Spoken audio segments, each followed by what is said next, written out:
نے فرقوں میں نہیں بانٹا، گروہوں میں نہیں بانٹا، خاندانوں میں نہیں بانٹا، بلکہ آپ تو اوس و خزرج دونوں کو ایک کرنے کے لیے آئے، آپ تو مکہ اور مدینہ کو جوڑنے کے لیے آئے۔ آپ نے رشتہ یہ نہیں بنایا کہ قریشی قریشی کا بھائی ہے، ہاشم ہاشمی کا بھائی ہے، بنو عدی عدی کے بھائی ہیں، بنو امیہ کے دوست ہیں، بلکہ محمد صلی اللہ علیہ وسلم نے جو زنجیر بنائی ہے وہ محبت کی زنجیر ہے، جو گلدستہ بنایا ہے وہ پیار کا گلدستہ ہے، اور ان سب کے بیچ جوڑنے والا اگر کوئی رشتہ ہے تو وہ عرب اور عجم کا رشتہ نہیں ہے، وہ رشتہ گورے اور کالے کا نہیں ہے، وہ رشتہ امیروں اور امیروں کا نہیں ہے، محض تاجروں اور تاجروں کا نہیں ہے، وزیروں اور وزیروں کا نہیں ہے، وہ رشتہ ہے جس نے بھی چاہے وہ دنیا کے کسی کنارے پر بیٹھا ہو، اس چھور پر ہو یا اس چھور پر ہو، وہ بالکل غریب ہو، بال پھٹے ہوئے حال میں ہو، لیکن اگر وہ دل کی گہرائیوں سے اقرار کر لیتا ہے اس کائنات کے چلانے والی ذات صرف اللہ تبارک و تعالی ہے، اور آپ محمد اس کے رسول ہے جو کہہ دیتا ہے دل سے اور زبان سے اظہار کر دیتا ہے لا الہ الا اللہ محمد الرسول اللہ، آٹومیٹک وہ ایک دوسرے کا بھائی بنے گا۔ کہیں اور کوئی قوم کی تعداد زیادہ ہے وہ کہے گی ہم اعلیٰ اور افضل ہیں، نہیں، اعلیٰ تو صرف ایک ہے، سبحان ربی الاعلیٰ، ناک زمین پر رکھ کر کہو پاک ہے میرا وہ رب جو سب سے اعلیٰ ہے، میں ادنا ہوں، اور محمد صلی اللہ علیہ وسلم اور اللہ کی نظر میں کون اعلیٰ ہے؟ جو رسول پاک صلی اللہ علیہ وسلم سے سب سے زیادہ محبت کرتا ہے، وہ نام نامی ہے ابو بکر صدیق رضی اللہ تعالیٰ عنہ کا، جس نے ہر موقع پر اپنا مال آپ پر نچھاور کر دیا ہے اور اپنی جان آپ پر نچھاور کر دی ہے، جو ہجرت کی رات بھی آپ کے ساتھ تھا، جو بدر میں آپ کے ساتھ تھا، جو احد میں آپ کے ساتھ تھا، جو احزاب میں آپ کے ساتھ تھا، جو فتح مکہ پر آپ کے ساتھ تھا، لہذا وہ سب سے اعلیٰ اور افضل ہے جس کی قربانی سب سے اعلیٰ اور افضل ہے۔ باقی وہاں نسل اور خون نہیں دیکھا جاتا۔ محمد صلی اللہ علیہ وسلم پر جو قرآن آیا وہ اللہ کی کتاب ہے۔ اللہ تبارک و تعالی نے کہا انا خلقناکم من ذکر و انثى وجعلناکم شعوبا وقبائل لتعارفوا ان اکرمکم عند اللہ اتقاکم، ہم نے تمہیں پیدا کیا ہے ایک عورت اور ایک مرد سے، ان اکرمکم عند اللہ اتقاکم، تم میں اللہ کے نزدیک پیارا اور معزز وہ ہے جو سب سے زیادہ اللہ کا ڈرتا ہو، تقوی اس کے دل میں ہو۔ حضرت عیسیٰ علیہ السلام نے قوم بنی اسرائیل کو پکارا، آواز دی، لیکن بنی اسرائیل نہیں آئے، حضرت اسحاق کی اولادیں نہیں آئیں، حضرت یعقوب کی اولادیں نہیں آئیں۔ ان کو جب پکارتے پکارتے تھک گئے تو کہاں پہنچے؟ دریا کے کنارے پہنچے اور مچھلی پکڑنے والوں سے کہا آؤ میں تمہیں انسانوں کا شکار کرنا سکھاتا ہوں۔ کون تھے وہ؟ مچھیرے۔ ہماری نظر میں مچھیروں کی کوئی حیثیت ہوگی؟ ارے وہ دھیمر، یہ کہو گے نا، اچھا وہ دھیمر۔ لیکن اللہ تبارک و تعالیٰ کہہ رہا ہے یہ مچھلی پکڑنے والے دریا کے کنارے پھٹے ٹوٹے حال میں مچھلیاں بیچنے والے حضرت عیسیٰ علیہ السلام کے مددگار بنے، حضرت عیسیٰ علیہ السلام کے مددگار بنے۔ اور اللہ نے فرمایا، اللہ رب العزت نے کہا اے ایمان والو تم بھی اللہ کے ایسے ہی مددگار بن جاؤ، یا ایھا الذین آمنوا کونوا انصار اللہ کما قال عیسی ابن مریم للحواریین من انصاری الی اللہ قال الحواریون نحن انصار اللہ۔ تو مچھلی پکڑنے والوں نے کہا کہ ہم ہیں اللہ کے انصار۔ بولو کون ہوا محبوب اور معزز؟ وہ جن کی نسل میں جن کا سلسلہ یہودا سے ملتا ہے وہ نہیں، ایسے ہی جب اہل مکہ نے اور اہل طائف نے اپنے باغوں کی بنیاد پر اور اپنی نخوت و تکبر کی بنیاد پر محمد صلی اللہ علیہ وسلم کا ساتھ نہیں دیا، اڑ گئے، راہ میں روڑے اٹکائے، یہی نہیں آپ کو کاذب کہا کہ یہ شخص جھوٹا ہے، حالانکہ تمام سچوں کی سچائیاں محمد رسول اللہ کے سامنے پھیکی ہیں۔ آپ کو کہا یہ شاعر ہے، مگر آپ پر جو کلام اترا ہے کوئی شاعری اس کا مقابلہ نہیں کر سکتی۔ لبید عرب کا بہت بڑا شاعر ہے، اتنا بڑا شاعر کہ مکے کے تمام شاعروں نے ایک مرتبہ اس کی شاعری سے مرعوب ہو کر اس کے قدموں میں سجدہ کیا، لیکن جب قرآن نازل ہوا تو اس نے قلم توڑ دیا اور اس نے اپنا دیوان پھاڑ دیا، اور دیوان پھاڑنے کے بعد اس نے شعر کہنا بند کر دیا۔ لوگوں نے اس سے کہا اے لبید اب تو شعر کیوں نہیں کہتا؟ اس نے کہا بعد القرآن، کیا قرآن کے بعد بھی میں شعر کہہ سکتا ہوں؟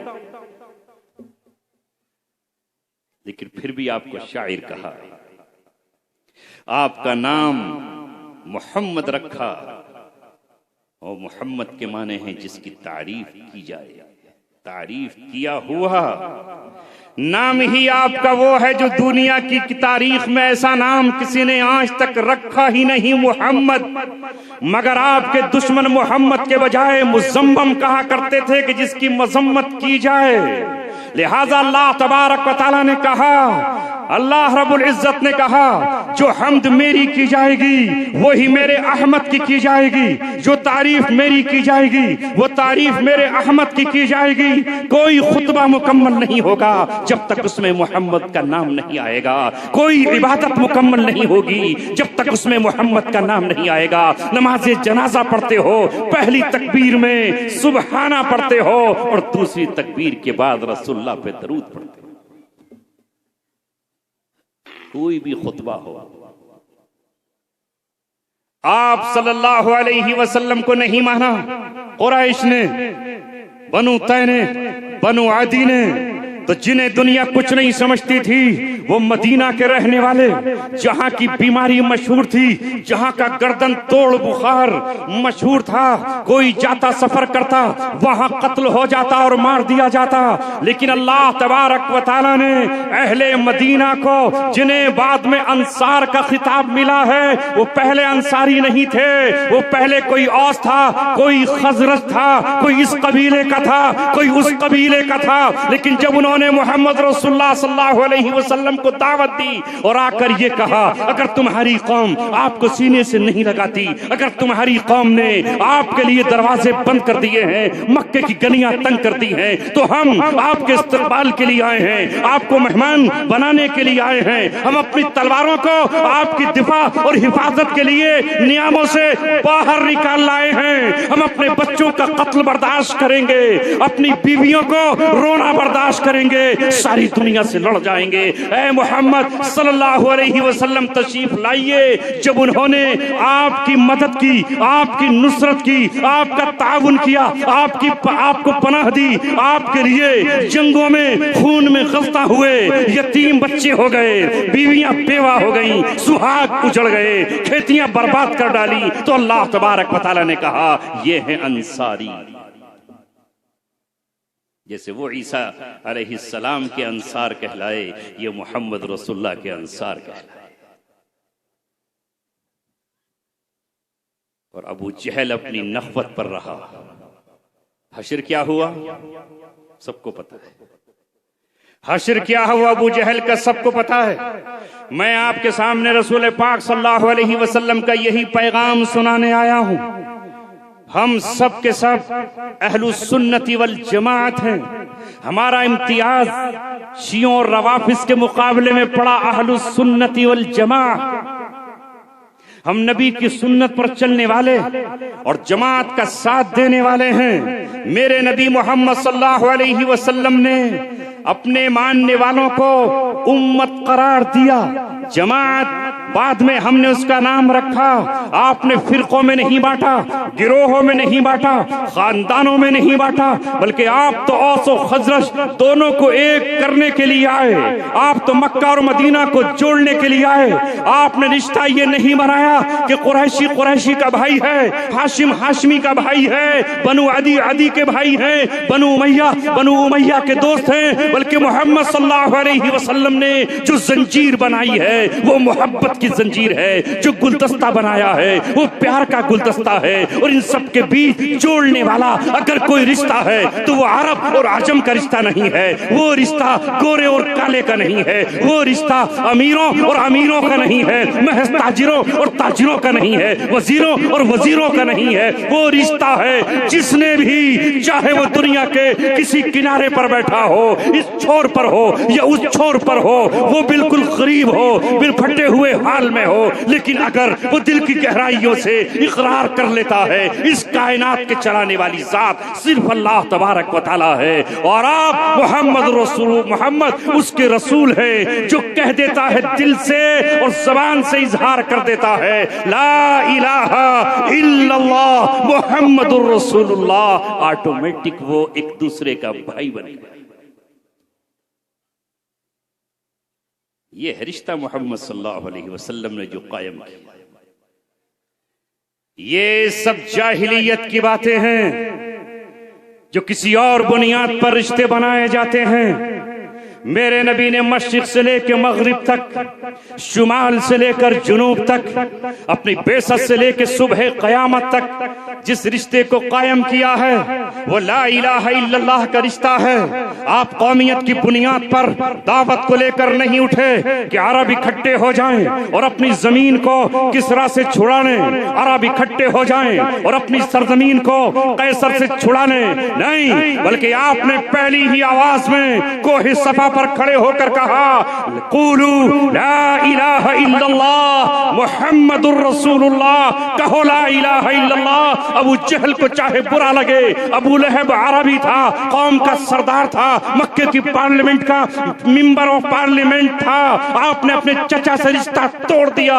وہ چچا ابو لہب ہے جو آپ کی ولادت پر اپنی باندی کو آزاد کرتا ہے, اس کی باندی آپ کو دودھ پلاتی ہے, مگر آپ نے کہا حقیقی چچا سے, سگے چچا سے کوئی رشتہ نہیں ہے. رشتہ ہے میرا عمار بن یاسر سے, رشتہ ہے میرا حضرت بلال سے, رشتہ ہے میرا سمیہ سے, رشتہ ہے میرا زنیرہ سے, رشتہ ہے میرا ان سے جنہوں نے لا الہ الا اللہ محمد رسول اللہ کا. مگر افسوس صد افسوس, آج محمد رسول اللہ کے چاہنے والوں نے رشتوں کی نئی بنیادیں ترتیب دی. عرب سے محبت کر رہا ہے, عجم سے. تو کیا ہم صحیح معنی میں محمد صلی اللہ علیہ وسلم کے غلام کہلائیں گے؟ نہیں. آپ نے فرمایا المسلم اخو المسلم, مسلمان کا بھائی ہے. المسلم اخو المسلم, مسلمان کا بھائی ہے. مجھے بتاؤ, جو لوگ اپنی مسلمانیت کا دعویٰ کرتے ہیں ان کی روحانیت کا قبلہ کہاں ہے؟ مدینہ منورہ میں. ان کا نماز اور عبادت کا قبلہ کہاں ہے؟ مکہ معظمہ میں. کون سی مسجد دنیا کی آپ کو ایسی ملے گی؟ قادیانیوں کو چھوڑ دیجئے, لوٹس ٹیمپل والے ان کو چھوڑ دیجئے جو بہاؤالدین کو مانتے ہیں. باقی سب کے لیے خانہ کعبہ ہے. حج پر جو جائے گا, عمرے پر جو جائے گا, کون بدبخت اور شقی ایسا ہے جو مکے سے ہی لوٹ آئے گا اور مدینہ منورہ پر سنہری جالیوں پر کھڑے ہو کر سلام کا نذرانہ پیش کر کے نہیں آئے گا؟ کون ایسا بدبخت ہوگا؟ طواف سب کو اسی گھر کا کرنا ہے اور محمد رسول اللہ کے در پہ پہنچ کر باب السلام سے سلام پیش کرنا ہے. وہاں تو ہم سب ایک ہیں, کیا گورے اور کیا کالے, عمرے پر ایک, لباس ہم سب کا ایک, زبان پر نعرہ ایک, لبیک اللہم لبیک, لبیک لا شریک لک لبیک. لیکن جب ہوائی جہازوں سے اتر کر اپنے ملک کے ایئرپورٹ پر آتے ہیں تو پھر ہم بٹ جاتے ہیں کہ یہ سنی ہے اور یہ جانتے بھی نہیں اس کا نام یا اس کے کارنامے, یہ وہابی ہے. شاید آپ کو یہ بھی پتہ نہ ہو کہ یہ وہابی ہے کون اور تھا کون اور کس بلا کا نام، کبھی پڑھا بھی نہیں۔ اس مجمع میں ایک بھی نہیں ملے گا جو میں یہ کہوں، پوچھوں اس سے کہ عبد الوہاب نجدی کی جو تحریک شروع ہوئی تھی وہ کون سی سن میں شروع ہوئی تھی؟ کہیں گے آپ پتہ نہیں، ہمیں تو کچھ بھی پتہ نہیں۔ مگر یہ امت بٹ گئی، تقسیم ہو گئی۔ ہم نے کہا بس ہمارا بھائی وہ ہے جو اپنے آپ کو ان چند باتوں کا پابند بناتا ہے۔ ایک دوسرے کو مسلمان سمجھنے کے لیے ہم تیار نہیں ہیں۔ متاع علم و دانش لٹ گئی اللہ والوں کی۔ یہ کس نے ہمیں پارا پارا کر دیا؟ حکمت مغرب سے ملت کی یہ کیفیت ہوئی، ٹکڑے ٹکڑے جس طرح سونے کو کر دیتا ہے گاز۔ ٹوپیاں علامت بن گئیں کہ فلاں ٹوپی فلاں فرقے کی، فلاں ٹوپی فلاں سلسلے کی ہے۔ ارے یہ سلسلہ تو ایک ہی ہے، وہ ہے میرے نبی محمد صلی اللہ علیہ وسلم کا۔ وہاں لباس مصعب بن عمیر رضی اللہ تعالیٰ عنہ کا اتنا قیمتی ہے کہ یمن سے 200 درہم کا حلہ اور لباس منگایا جاتا ہے، وہ بھی رسول اللہ کا دیوانہ اور غلام ہے۔ اور یہاں بعض صحابی کے پاس محض ایک چادر ہے، وہ بھی آپ کا غلام ہے۔ اور کسی کے پاس جھونپڑی کا مکان ہے، وہ بھی نبی پاک صلی اللہ علیہ وسلم کا غلام ہے۔ اور کسی کے پاس کچھ بھی نہیں ہے، وہ بھی آپ کا غلام ہے۔ اس پہ تھوڑا سا کچھ رکھ دیجیے، دور ہو جائے گا۔ کوئی بات نہیں، کچھ رکھا آپ نے؟ ایک بھاری پتھر رکھ دیجیے، بس ہو گیا کام۔ اتنا ہی بھاری مت رکھنا۔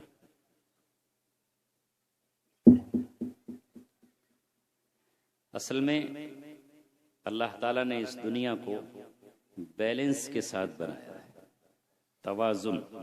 بیلنس سمجھتے ہیں؟ برابری۔ اللہ نے فرمایا سورہ رحمان وَوَضَعَ الْمِيزَانَ، اللہ نے میزان رکھی ہے۔ میزان کے معنی ترازو کے بھی، جس سے آپ تول کر کسی کو دیتے ہو برابر۔ اور فرمایا اللہ تطغوا فی المیزان وَأَقِیمُوا الْوَزْنَ بِالْقِسْطِ وَلَا تُخْسِرُوا الْمِيزَانَ، یعنی برابر تمہیں برابر کرنا ہے، تولنا ہے، بیلنس کو برابر رکھنا ہے۔ یہ مائی کس لیے گر رہا تھا کہ اس کے اس ڈنڈے کا بیلنس برابر نہیں ہے، ادھر کا حصہ زیادہ ہے، ادھر کا حصہ کم ہے۔ جب بھی بیلنس ختم ہوگا فساد پیدا ہو جائے گا۔ برابری، جس کا جو حق ہے، جو چیز ہے، اسے اسی مقام پر رکھیے۔ تو اسی کو برابر کرنے کے لیے محمد صلی اللہ علیہ وسلم آئے۔ جب آپ تشریف لائے تو طاقتوروں نے یہ قانون بنا رکھا تھا کہ ہمارے ایک آدمی کے خون کی قیمت تمہارے قبیلے کے 10 لوگوں کی برابر ہے یا 5 لوگوں کی برابر ہے، کیونکہ ہم طاقت والے ہیں، ہم قوت والے ہیں، ہم حیثیت والے ہیں۔ اللہ کے رسول نے کہا نہیں، خون سب کا برابر ہے۔ یہ نہیں ہو سکتا کہ قبیلہ خزرج اگر تعداد میں زیادہ ہے تو اس کا خون اعلیٰ اور افضل ہو، اگر اس کا کوئی قتل کر دے تو اس سے انتقام نہیں لیا جائے گا یا بدلہ نہیں دلایا جائے گا، اور اگر اوس قبیلے کا کوئی قتل ہو جائے تو اس کے بدلے میں غلام کو قتل کر دیا جائے گا۔ آپ نے کہا نہیں، خون عورت کا بھی برابر ہے، مرد کا بھی برابر ہے۔ اس لیے آپ جس ضابطے کو لے کر آئے وہ محمد عربی کا ضابطہ یہ ہے، الحر بالحر والعبد بالعبد والانثى بالانثى، آزاد کے بدلے میں آزاد اور غلام کے بدلے میں غلام، اور عورت کے بدلے میں عورت قتل کی جائے گی اگر اس نے جان بوجھ کے قتل کیا۔ یہی تو آپ نے برابری قائم کی۔ ان النفس بالنفس، جان کے بدلے میں جان، والعین بالعین، اور آنکھ کے بدلے میں آنکھ، والانف بالانف، اور ناک کے بدلے میں ناک، والسن بالسن، اور دانت کے بدلے میں دانت، والجروح قصاص، اور زخموں کا بھی بدلہ دلایا جائے گا۔ محمد صلی اللہ علیہ وسلم میرے عزیزوں ایک ایسا نظام، ایک ایسا سسٹم، ایک ایسی ترتیب، ایک ایسی شریعت، ایک ایسا سنت لے کر آئے جس میں ہر چیز کا توازن قائم کیا گیا۔ یہ تمہاری ماں ہے، یہ ماں ہے، اس کا مقام یہ ہے، یہ باپ ہیں، ان کا مقام یہ ہے، یہ تمہاری اولاد ہے۔ ماں باپ کو اولاد کا حق ادا کرنا ہے، اولاد کو ماں باپ کا حق ادا کرنا ہے۔ یہ تمہارا پڑوسی ہے، پڑوسی کا پڑوسی کو حق ادا کرنا ہے۔ یہ تمہاری بیوی ہے، اس کا بھی تم پر حق ہے۔ یہاں تک کہ محمد صلی اللہ علیہ وسلم نے جس ضابطے کو بیان کیا ہے، دنیا کہیں اس منزل پر کھڑے ہو کر اسے عبادت سمجھتی تھی۔ انہوں نے، عیسائیوں نے یہ کیا تھا کہ وہ بہت زیادہ جاگنے کو، رات بھر کھڑے ہونے کو، پورے سال غسل نہ کرنے کو، بالوں میں کنگھی نہ کرنے کو، دانت نہ مانجنے کو عبادت سمجھا کرتے تھے۔ مگر محمد صلی اللہ علیہ وسلم نے کہا یہ عبادت نہیں ہے۔ اب میں عبادت بتاتا ہوں کہ عبادت کیا ہے۔ سناؤں؟ بتائیے، سناؤں؟ ایک مرتبہ صحابی آپ کی خدمت میں ازواج مطہرات کی حاضر ہوئے اور پوچھا کہ آپ صلی اللہ علیہ وسلم نمازیں کتنی پڑھتے ہیں؟ تو آپ کی بیویوں نے بتایا کہ نمازیں آپ ظہر، عصر، مغرب، عشاء اور تہجد پڑھ لیتے ہیں، اشراق کبھی چھوڑ دیتے ہیں، کبھی پڑھ لیتے ہیں، اوابین مغرب کے بعد کی جو 6 رکعتیں ہیں وہ کبھی آپ نے پڑھنی، کبھی چھوڑ دی۔ تو صحابہ نے اس عبادت کو کم سمجھا، تقالوہا، لیکن خوشگمان تھے۔ کہا اللہ کے رسول تو اتنا پڑھ رہے ہیں تو یہ بھی بہت ہے، آپ تو بخشے بخشائے ہیں، اللہ نے تو آپ کو معصوم پیدا کیا ہے، معصوم ہیں، خطاؤں سے بخشے بخشائے ہیں، تو آپ کو اتنی عبادت کی بھی کیا ضرورت؟ اپنے بارے میں یہ کہتے ہوئے نکلے ایک صحابی کہ میں نکاح نہیں کروں گا، بچوں کے جھمیلے میں نہیں پڑوں گا، اولاد پیدا نہیں کروں گا، اور پوری رات عبادت کروں گا، پورے دن روزہ رکھوں گا۔ یہ کہتے ہوئے بڑبڑاتے ہیں، جب باہر نکلے تو محمد صلی اللہ علیہ وسلم نے ان کی گفتگو کو سن لیا اور سن کر کہا کیا کہہ رہے تھے تم اور کیا کہتے ہوئے جا رہے ہو کہ میں پوری رات جاگوں گا اور دن میں بھی روزے سے رہوں گا اور کچھ کھاؤں گا پیوں گا نہیں۔ آپ نے فرمایا انی اخشاکم واتقاکم، میں تم میں سب سے زیادہ اللہ سے ڈرنے والا ہوں اور سب سے زیادہ میں اللہ سے خوف کھانے والا ہوں۔ لیکن سنو، انی انام واقوم، میں رات کو سوتا بھی ہوں اور جاگتا بھی ہوں، انی اصوم وافطر، میں روزہ بھی رکھتا ہوں اور افطار بھی کرتا ہوں، میری بیویاں بھی ہیں، میری بیٹیاں بھی ہیں، میرے نواسے اور نواسیاں بھی ہیں۔ اور آپ صلی اللہ علیہ وسلم نے اس کے بعد یہ کہا لا رہبانیت فی الاسلام، اسلام میں رہبانیت نہیں ہے۔ اور پھر آپ نے فرمایا وَإِنَّ لِزَوْجِكَ عَلَيْكَ حَقًّا، تجھ پر تیری بیوی کا حق ہے، وَإِنَّ لِبَدَنِكَ عَلَيْكَ حَقًّا، تجھ پر تیرے بدن کا حق ہے، وَإِنَّ لِعَيْنِكَ عَلَيْكَ حَقًّا، تجھ پر تیری آنکھ کا حق ہے، وَإِنَّ لِجَارِكَ عَلَيْكَ حَقًّا، اور تجھ پر تیرے پڑوسی کا بھی حق ہے۔ اور اسی موقع پر فرمایا فَمَنْ رَغِبَ عَنْ سُنَّتِي فَلَيْسَ مِنِّي، جس نے میری سنت سے اعراض کیا وہ مجھ سے نہیں۔ یہ ہے دین جسے رسول اکرم صلی اللہ علیہ وسلم نے کہا اب نکاح عبادت ہے، بچوں کی پرورش عبادت ہے، بیوی کے منہ میں لقمہ رکھنا محبت کے ساتھ صدقہ ہے، ہاں صدقہ ہے۔ نبی کریم صلی اللہ علیہ وسلم نے پڑوسیوں کا حق بتایا۔ بے شک آپ کی شان تو بہت اعلیٰ اور عرفہ ہے، اس کو بیان ہم نہیں کر سکتے ہیں، مگر جس پیغام کو آپ لے کر آئے وہ پیغام کیا ہے وہ میں آپ سے عرض کرنے جا رہا ہوں۔ وہ یہ ہے کہ آپ نے بتایا کہ ماں کا کیا حق ہے اور باپ کا کیا حق ہے۔ اگر آپ اولاد کا حق تو ادا کرتے ہیں لیکن ماں کا حق ادا نہیں کرتے تو آپ ظالم ہیں۔ اگر آپ ماں کا تو حق ادا کرتے ہیں لیکن اولاد کا حق ادا نہیں کرتے تو آپ ظالم ہیں۔ اگر آپ کچھ نہیں کماتے تو آپ ظالم ہیں. محمد صلی اللہ علیہ وسلم نے کہا طلب کسب الحلال فریضۃ بعد الفرائض، حلال روزی کی تلاش کرنا فرض ہے جس طرح نماز اور روزہ اور حج فرض. یہ ہے وہ تمہارے پیغمبر محمد صلی اللہ علیہ وسلم.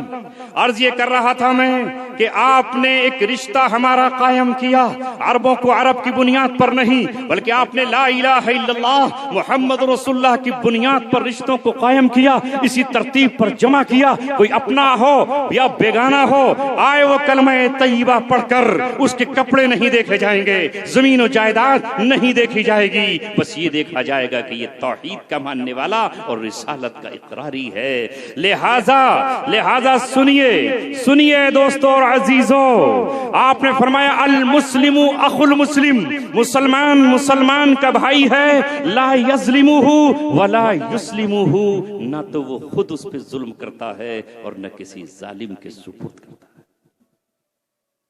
مسلمان ہو اور وہ ظلم کرے اپنے بھائی پر، مسلمان ہو اور وہ کسی ظالم کی قید میں اپنے بھائی کو چھوڑ کر چلا ہے، ایسا نہیں ہو سکتا. اے عشق رسول کے دعوے داروں، اے محمد رسول اللہ سے محبت کرنے والوں، کبھی ہم نے اپنی زندگی میں جھانک کر دیکھا ہے کہ کتنی مرتبہ ہمارے ہاتھوں سے اپنے بھائی پر ظلم ہوا ہے، اور کتنی مرتبہ ہم نے تھانوں میں اپنے بھائی کو قید کرایا ہے، حوالات میں بند کر کے ہم نے خوشیاں منائی ہیں، اور کتنی مرتبہ ہم نے جیل کی سلاخوں میں بھیج کر اپنے کلیجوں کو ٹھنڈا کیا ہے. کہاں ہے ہمارا اسلام اور کہاں ہے ہماری اسلامیت؟ کہاں ہے ہماری اسلامیت؟ نہیں، یہ اسلام نہیں ہے. مسلمان تو وہ ہے من سلم المسلمون من لسانہ و یدہ، اس کے ہاتھ سے بھی مسلمان محفوظ ہو اور اس کے زبان سے بھی محفوظ ہو. اور ایک جگہ فرمایا من سلم الناس، جس کے ہاتھ سے اور اس کی زبان سے لوگ محفوظ ہو. ہے کل دنیا میں ہم رسول پاک صلی اللہ علیہ وسلم کے ایک